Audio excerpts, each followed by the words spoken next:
Bismillahirrahmanirrahim. Assalamualaikum warahmatullahi wabarakatuh.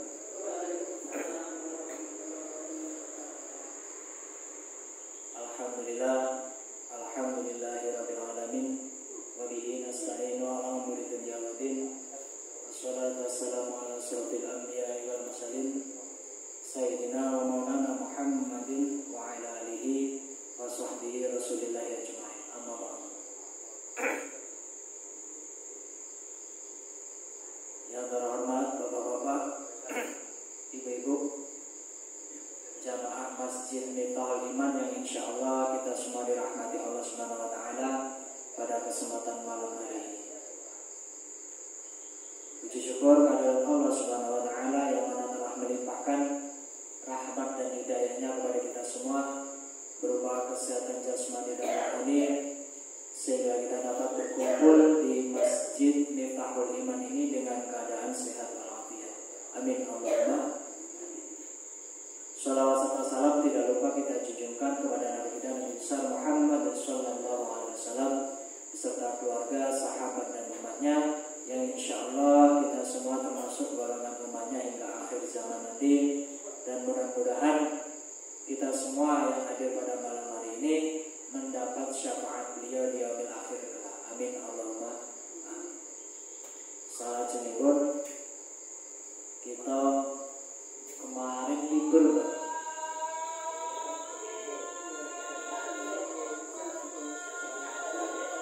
Ini adzan lewat, adzan maghrib lewat.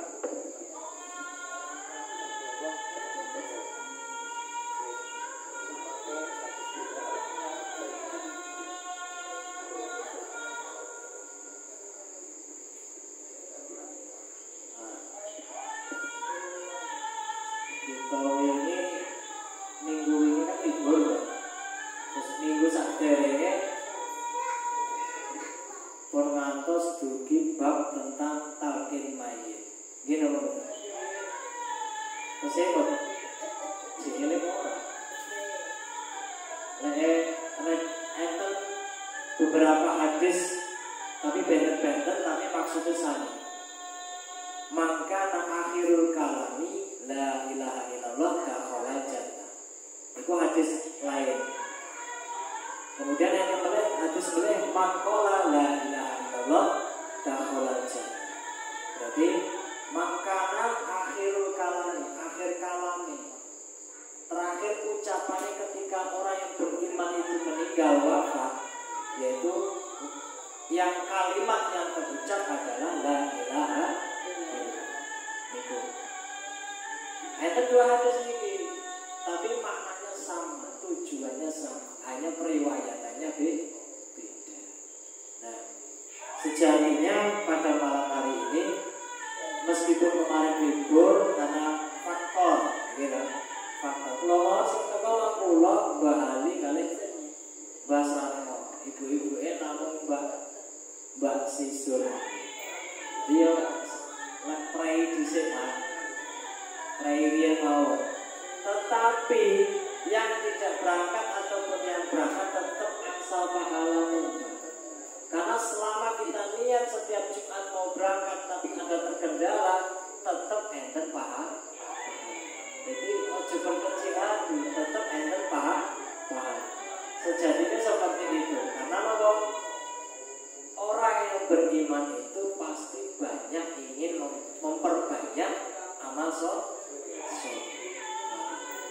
Nah, ayat ini la yazalu wa aliman wa talaba ilmi. La yazalu, seseorang akan tetap berilmu selagi ia tetap mencari ilmu. Gitu. La yazalu mar'u aliman wa talaba ilmi. Seseorang akan tetap berilmu selagi dia tetap mencari ilmu. Ma idza dhanna annahu qad 'alima faqad jahil. Akan tetapi apabila ia mengira bahwa ia telah berilmu, maka seketika itu menunjukkan bahwa ia bodoh. Berarti jangan sampai tertanam dalam diri kita orang yang beriman ini wis merasa cukup berilmu, tapi terus mencari ilmu.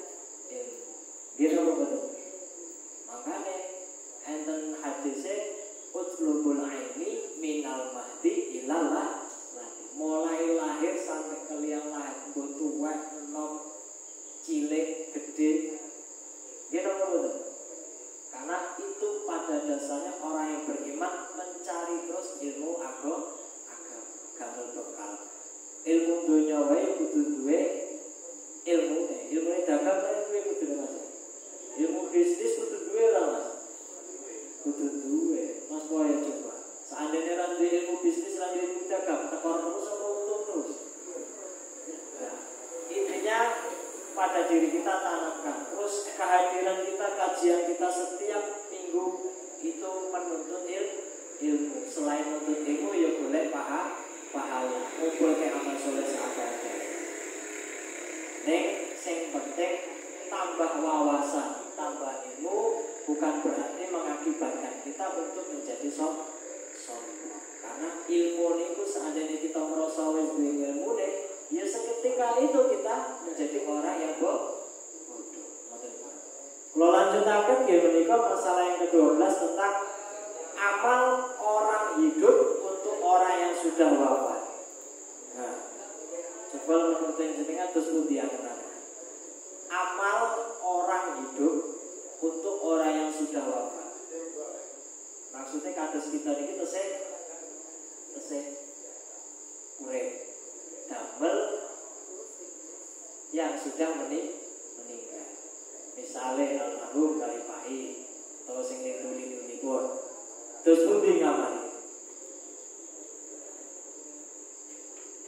Minggu yang lalu waktu kita bab tentang tanya jawab ibadah korban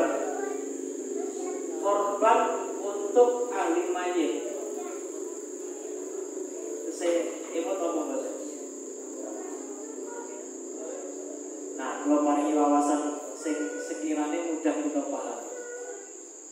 Yang paling nyambung nasabipun adalah keluarga. Gini betul. Misalnya orang tua kita, wis ra usah ado lah, misalnya kula kali almarhum Bari Pahit. Itu amal kula damel Bari Pahit. Saged napa mboten? Amal kula damel Bari Pahit. Almarhum Bari Pahit. Saged napa mboten? Kira-kira saged napa mboten? Jawabannya saged. Alasannya pripun? Karena masih nasab, masih keturunan, nyambung. Kan enten. Apabila orang yang sudah meninggal 3 putus amalan, kecuali 3 yang putus. Gini apa betul? Ilmu yang bermanfaat, amal jariah, ya kan? Karo anak yang soleh. Maksud anak yang soleh itu dosa. Berarti mendoakan orang tua. Kemudian perintah dalam Kanjeng Nabi sing dipun sanjangi anak yang soleh mendoakan orang tua, berarti amalan orang yang masih hidup untuk orang yang sudah mati. Tapi kudu duwe jalure. Ngoten. Paham, Bro? Berarti amalan kula sing tesih urip niki damel almarhum sing pun sedo bisa. Karena enten jalur orang alih setorene. Kita paham apa, Bro? Nah, terus kenapa kok enak sing misalnya yasinan, tahlilan, dongake wong ninggal yang sudah mati.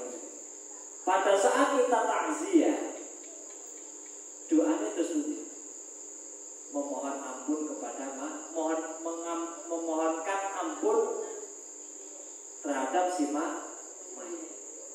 La'elana Allahumma fir. Kalau laki-laki Allahumma fir lahu warhamhu wa'afihi wa'fu anhu. Kalau perempuan Allahumma fir laha warhamha wa'fu anha. Sesimpel itu pun bisa diterima. Berarti itu maknanya pripun? Artinya pripun? Selama ini jenengan ndongakne mayit iku artinya ngertos. Allahumma gfir lahu. Ya Allah, ampunkanlah si mayit. Berarti kita memohonkan ampunan. Nyambung. Jadi amal orang hidup untuk orang yang sudah wafat, yang selama ini kita lakukan itu, ketika kita takziah, kira-kira amalannya dewi nyolatke mayit, nyolat sholat jenazah, mendoakan mayit, itu orang yang hidup untuk orang yang mati, atau orang hidup untuk yang hidup, atau yang mati untuk yang mati? Dari orang yang hidup untuk orang yang mati. Kemudian enten hadis yang 3 tadi, kecuali 3 yang putus amalannya sama si mayit. Yang terakhir yaitu anak yang soleh. Kalau sedekah jariyah itu hanya untuk si mayit. Ilmu yang bermanfaat tapi untuk si mayit. Namun kalau ilmu itu disampaikan, terus kemudian dipakai, diterapkan oleh yang mendengarkan, kira-kira itu pahalanya sampai ke mayit apa enggak? Bingung. Tak contohnya ya, misalnya almarhum selama dia ngisi pengajian malam Sabtu ini, amal solehnya yang sebelum-sebelumnya, yang selama dia masih hidup, sampai sekarang masih kita pakai kegiatan ini, masih kita laksanakan, amal jariyah nyampe nopo betul. Ilmunya bermanfaat dalam jenengan nopo betul. Bermanfaat. Selama panjenengan sedaya mangkat setiap kajian, setiap malam Sabtu, pahala ini tetap ngalir datang almarhum. Tapi yang paling tepat adalah jalure yang menikah keturunan. Seandainya keturunannya orang yang saya teruske, yuk gue amalannya wong liya, dia nopo betul. Nah, sehingga seandainya kita pengen enten sing saged teruske, dia menikah ngajak anak putune awake minimal keluarga kita sendiri. Meskipun misalnya anak mantu, putu, lek putu tetap nyambung. Anak mantu, lek orang rapi orang bakalan nyambung. Gini mau betul, gini betul. Lek bukan, kalau bukan perantara anak mantu kira-kira nyambung. Misalnya Mas Surip kalau Mbak Sisur, kalau bukan karena pernikahannya Mas Surip dan Mbak Sisur, nyambung apa betul kekeluargaan Mas Surip kali Mbak Sisur. Selama Mbak Senen ngajak Mas Surip ibadah teng masjid ini, berarti Mbak Senen tetap angsal pahalane Mas yang dilakukan Mas Surip. Berarti enten keturunan. Meskipun Mas Surip keladungannya Mbak Senen, sendungannya si Ijar, nyambung nopo betul. Ini gambaran kecil dalam kehidupan kita sehari-hari. Kira-kira kalau setiap sholat kita doakan, minimal setiap bacaan Al-Fatihah kita khusus akan dumateng tiang sepah kita. Misalnya tiang sepah Mbak Ali, atau tiang sepah Mas Koyo, nyampe enggak doa ini? Nyampe nomor. Jenengan punya keinginan dengan wong tua nopo betul? Harus ya. Berarti nopo Mbak, amal orang yang hidup untuk orang yang sudah wafat, maksudnya itu yang memiliki hubungan kekeluargaan. Yang terpenting adalah keturunan, anak, putu dongake baik. Sampai nopo betul? Jangankan putu, jangankan anak, kita sesama muslim nyolatke jenazah, nyolatke mayit yang enggak kita kenal pun, misalnya sholat jenazah jarak jauh itu apa berarti? Sholat gaib. Niki jamaah pakai mantun sholat maghrib, kita sholat gaib datang si fulan bin si fulan. Nah sampai begitu saking keturunan almarhum Barifai atau saking keturunan Ibu Putrika. Jenengan derek kamu betul. Nggih kamu betul. Pasti doanya Allah maghfir lahu, kalau laki-laki atau perempuan Allah maghfir lah. Sami kados kula misalnya nyolat kisah namanya Leni sinten kalau itu baik itu gitu. Nah kan Leni ini tipun pas saya kali kabari Mas Ajis kula enten jadwal teng kantor monggo pasrah kan ngoten. Terus kula sing dituju damel kemawon. Berarti orang lain, ibadah orang lain, amalan orang lain untuk yang sudah mati. Kita memohonkan, kita yang masih hidup itu memohonkan ampun. Kalau wong sing wis mati kira-kira iso ora njaluk ampun. Karena wis mati. Nah, kaidah ini, prinsip ini pada dasarnya, ya kalau misalnya ada yang berpendapat amalannya dari sing urip enggak ada ngaruhnya sama yang masih yang sudah meninggal, itu menjadikan kita untuk amalan ibadah enggak nyambung karena tidak ada silsilah keturunan. Niki secara umum kula sampai ini dalam kehidupan kita sehari-hari. Nah, seandainya kita sebagai misalnya dua wong tua sing wis meninggal, gak mungkin kita mboten donga. Niku. Berarti amal kita ini posisinya sing urip ya. Dongane damel tiyang sepah sing wis ninggal. Kados ngoten apa mboten, Mas? Kula mau nggih, kula strate terus setiap setelah sholat minimal sekali saeling-eling kula minimal sekali khususipun dumateng almarhum Barifai minimal kula khususan ilaruhi Muhammad Rifai bin Muhammad Sholeh lilal Fatihah minimal al-Fatihah mawon sing kula wacane damel khususipun damel Barifai. Nggih, seandainya ini jenengan terang nih damel jenengan piyambak khusus nih Mbah Edi, Bapak Edi. Sinten asmane? Nggih. Sing jenengan sing ngertos, kan ngoten.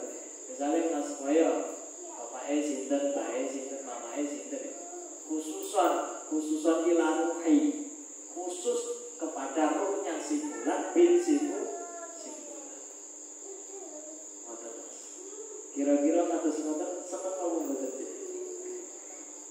Perkara ditampa ora ditampa urusane Gusti. Niataken dalam hati kita.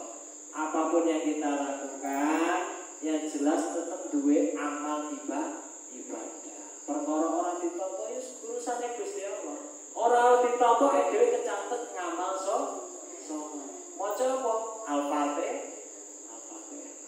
Minimal kan ngoten. Nah, mudah-mudahan niki hanya sekedar dalam kehidupan contoh kehidupan kita sehari-hari. Memang yang terpenting yang perlu kita pahami adalah yang memiliki keturunan. Maka kadang-kadang yang pas hari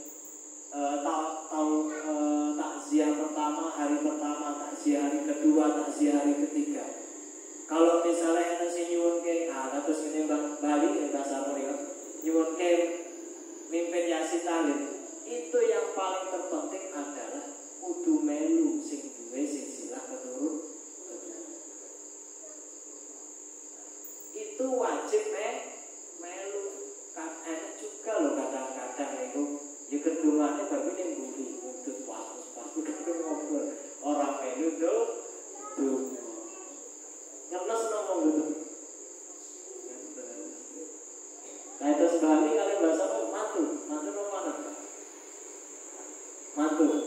meskipun mantu, karena masih ada silsilah keturunan saking pernikahan. Bali dongane Pak Soekarno ngono lho. Dongane. Jadi pada dasarnya dalam hati kita, amalan kita yang masih hidup itu masih bisa sampai kepada yang sudah meninggal. Tapi syaratnya kudu duwe silsilah keturunan. Paham bagi? Kenapa kok beberapa hadis menunjukkan dungone anak yang wong tua, gitu. Dungone wong tua yang anak. Ridone wong tua ki ridone Gusti Allah. Kan ngoten. Makane perlu kita ngerteni ilmu niki. Seandainya ini jenengan boten kertos kira-kira ya mesti ala mati ya. Kan ngoten. Tapi sejatinya amalan kita untuk orang yang meninggal, terutama keluarga kita atau orang tua kita, tetap yang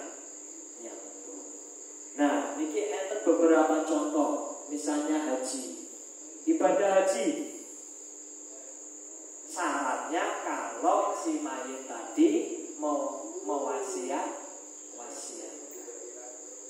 niku syaratnya lek diwasiati kon ibadah haji nggih maka nek mboten nggih mboten napa-napa. Ora sang lakon itu nggih mboten napa-napa.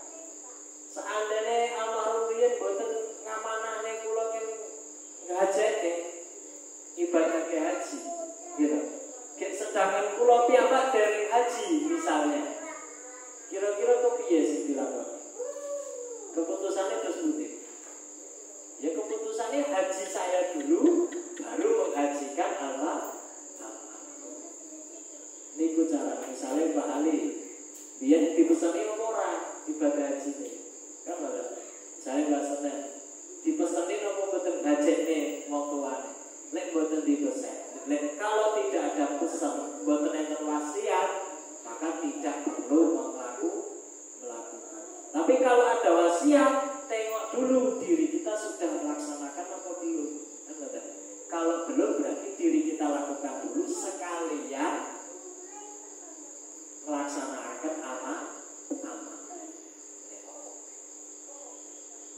Jadi kalau misalnya Mbak Pati sampun mati, terus makan meleh niate ngajeni almarhume. Kalau dulu itu nggak ada wasiat, makanya nggak perlu. Kalau dulu ada, ya nggak apa-apa. Maka penting kita pahami, sejatinya amal-amal yang bisa kita lakukan untuk orang yang kita yang masih hidup, untuk orang yang mati itu ada. Makanya penting kita pahami, penting kita ngerti. Karena ilmu niku kalau seandainya Isra sadar, lek ra dilakoni ra diterangke. Kelangan kontak wae yo lali dhewe yo bingung ya Bang. Bang tetap bingung. Seandainya iki ilmu, kalau boten kita lakoni terus lali. Kira-kira bingung napa boten? Makanya Aziz niki nggih tetap berusaha belajar. Karena sejatinya tahun 96 mulai kenal alif Batak sampai ke Haji Abdul Abdullah. Nah,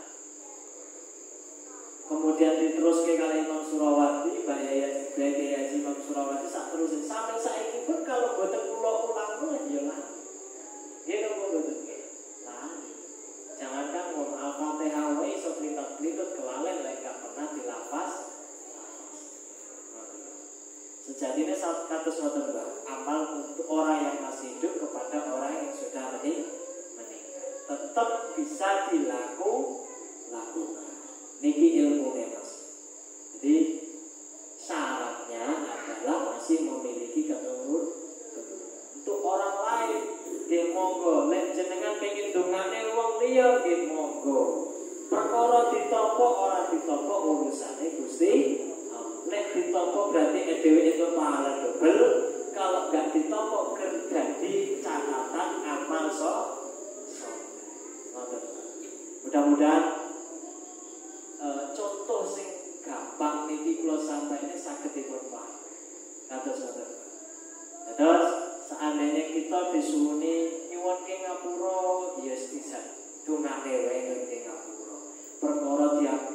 ngapura apa mboten urusane Gusti.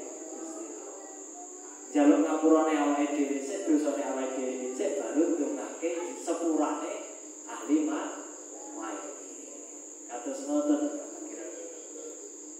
Kemudian selanjutnya sebenarnya contoh kata saking hadis-hadis yang dilakukan oleh sahabat-sahabat tentang beberapa amal-amaliyah yang sifatnya dari orang yang hidup untuk orang yang sudah meninggal. Kemudian dalam hal lain masalah korban Dewi kula sampaikan, kalau tidak diwasiatkan maka tidak perlu. Kalau diwasiatkan maka kita wajib melaksanakan masalah ibadah korban. Kemudian enten oleh ibadah sedekah. Niki dari Sa'ad bin Ubadah, ia berkata, saya bertanya kepada Rasulullah Sallallahu Alaihi Wasallam, sesungguhnya ibu saya meninggal dunia, apakah saya bersedekah untuknya? Rasulullah SAW menjawab, iya. Saya bertanya, apakah sedekah yang paling utama? Rasulullah SAW menjawab, memberi air minum. Kenapa kok air minum? Niki hadis riwayat An-Nasai, status hadis niki hadis statusnya hasan menurut Al-Albani. Karena zaman riyen niku air minum itulah langka. Di zaman ini Kanjeng Nabi, gurun pasir Mas. Ora kaya saiki wis enek apa bapak direk tetep Mekah. Air jajang kemasan niku. Sak gon-gon enek kari ngiling gelasnya dinengge napa mboten. Nah, meskipun belum mboten nate ngriko tapi pernah ngertos ke TV. Berarti sekarang itu kalau dulu zamannya Kanjeng Nabi, sedekah yang paling utama apa sedekah air minum? Karena biyen golek banyu ngombe kuat ning gurun pasir Mas. Misalnya musafir perjalanan, zaman biyen orang nganggo pesawat. Nganggo apa? Unta. Berjalan beribu-ribu kilometer padang pasir, sangu banyu ngombe sampai kentekan. Seandainya kita ketemu jarene Kanjeng Nabi, minimal sedekah air minum, berarti bernilai pahala. Misalnya kita kados wingi malam Jumat sedekah minimal aqua. Kira-kira saya nemu betul. Minimal aqua gelas, Pak. Niku mawon nggih pun niki dawuh Kanjeng Nabi senes dawuh kula. Karena hadisnya kata ngoten. Nggih napa mboten? Tapi di sana yang banyaknya ya sedekah air loh. Nah, ya ora ya susu ya. Intinya pripun? Sedekah itu sepaling kecil-kecilnya adalah air nih. Minimal sak gelas atau sak teguk wae. Itu sudah bernilai sedekah. Semakin oke piye Mas? Yo luwih apik. Nggih napa mboten? Nggih luwih sae. Jadi sedekah pun bisa kita lakukan. Niki dawuh Kanjeng Nabi. Berarti yang dimaksud Sa'ad bin Ubadah ialah dirinya memiliki syaratnya memiliki keturunan. Karena yang dimaksud beliau adalah ibunya. Ibu saya meninggal dunia, apakah saya bersedekah untuknya? Maksudnya, apa iso aku sedekah nggo dhewe sing ibuke wae. Niki maksudnya kata saya. Apakah boleh saya bersedekah untuk ibu saya? Jawabnya Kanjeng Nabi, na'am. Iya.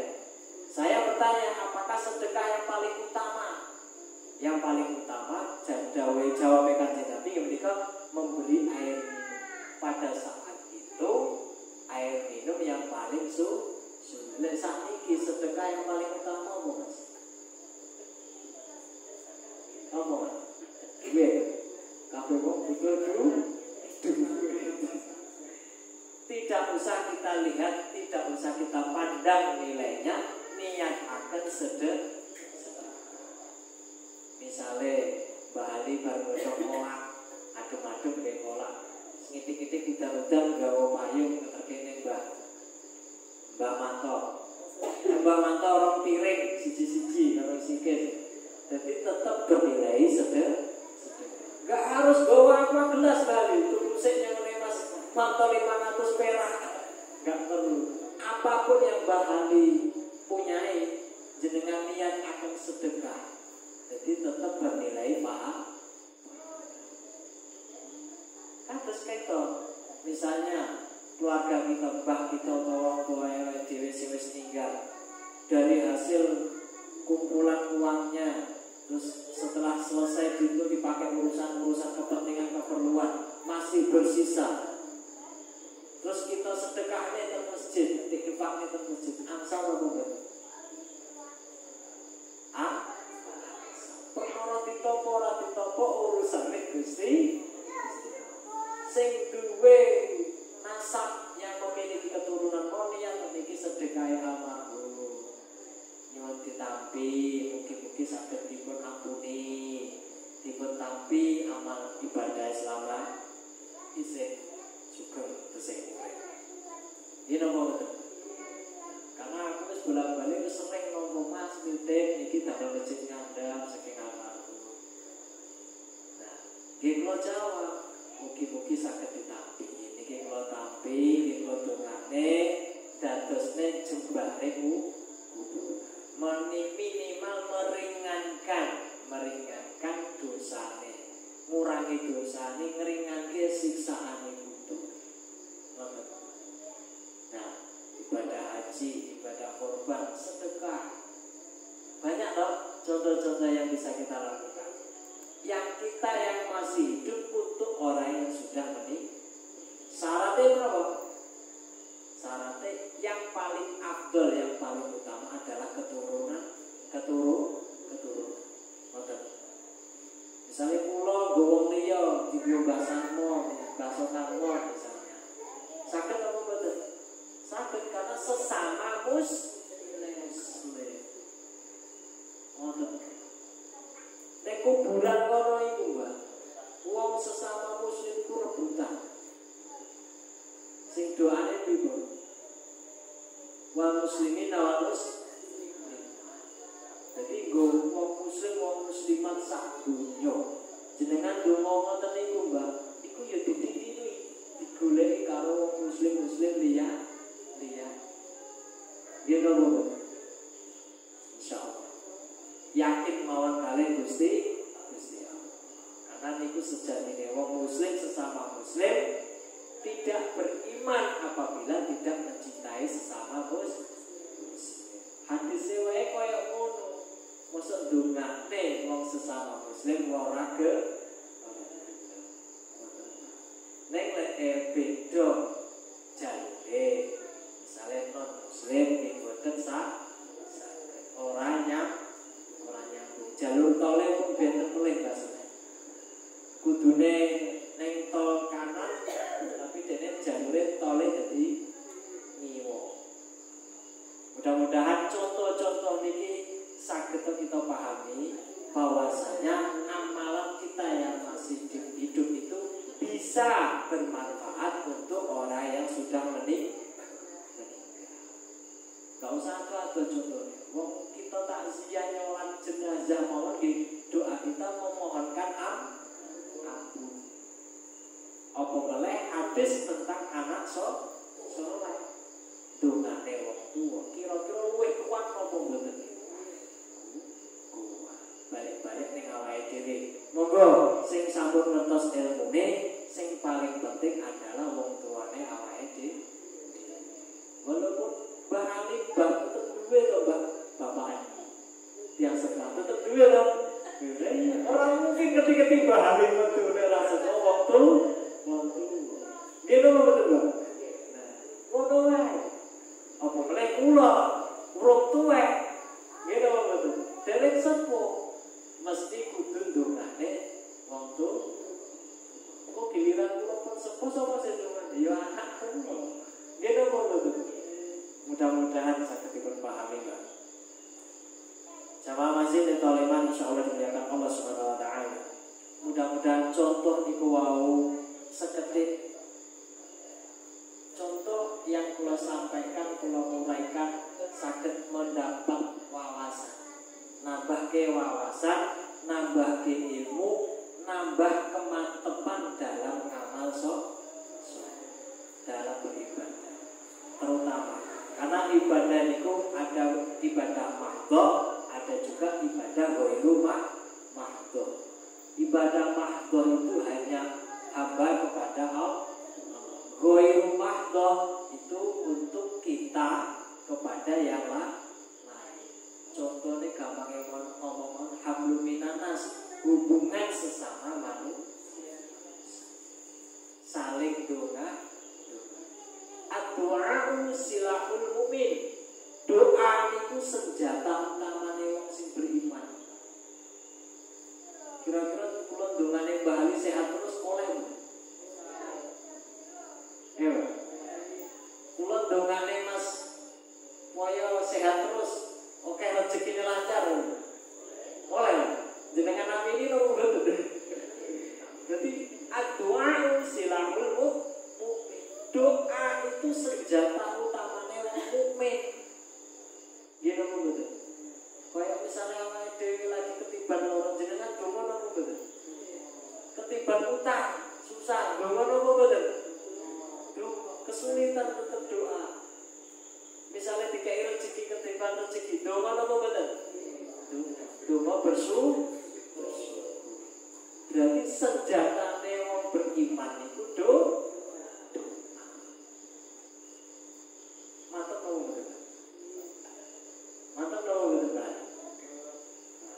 Tapi hitungan itu apa? Kehitungan itu tak tahu kehitungan. Aku lempar bola, banyak aku lempar bola gitu. Mudah-mudahan pemahaman ini nambah wawasan. Bukan berarti yang selama ini kita lakukan itu tuh keliru, bukan berarti wah jadi Mas Ajis kudu ngene boten. Jadi pahamkan dalam diri kita ini wawasan, niki ilmu. Tanamkan dalam diri kita masing-masing bahwa amal ibadah untuk kita pun yang masih hidup bisa bermanfaat untuk orang yang sudah meninggal. Apalagi yang masih sesama hidup. Sing padha-padha sik sugeng. Maksudnya sugeng itu urip bahasa Jawane. Jadi saling mendoakan. Ad-du'a silahul mu'min. Doa itu senjatane wong sing beriman. Mudah-mudahan saged kita pahami sedaya. Niku riyen mawon sing saking kula saged kula sampaikan walaupun cuma satu bab, tapi dua penjelasan. Contohnya nggih akeh, tapi mudah-mudahan saged dipun pahami. Nggih wae, mudah-mudahan saged dipun pahami. Mantep enten ati bahwasanya kita niku bisa melakukan atau mengirimkan amalia-amalia kita dalam tiang sepah kita, terutama yang sudah meninggal. Terus sesama kita, sesama masih urip, ijek urip, masih hidup pun kita bisa juga lakukan untuk saling mendoakan. Mudah-mudahan niku mau saged kula sampaikan, mudah-mudahan saged bermanfaat khususipun damel kula piyambak, umumipun damel para jamaah. Bila wonten kata-kata sing kurang berkenan, kurang saya kula nyuwun ngapunten kata sakata-katae. Kula akhiri wabillahi taufiq wal hidayah wa ridha wal inayah wa li syafaati Rasulillah. Wassalamualaikum warahmatullahi wabarakatuh.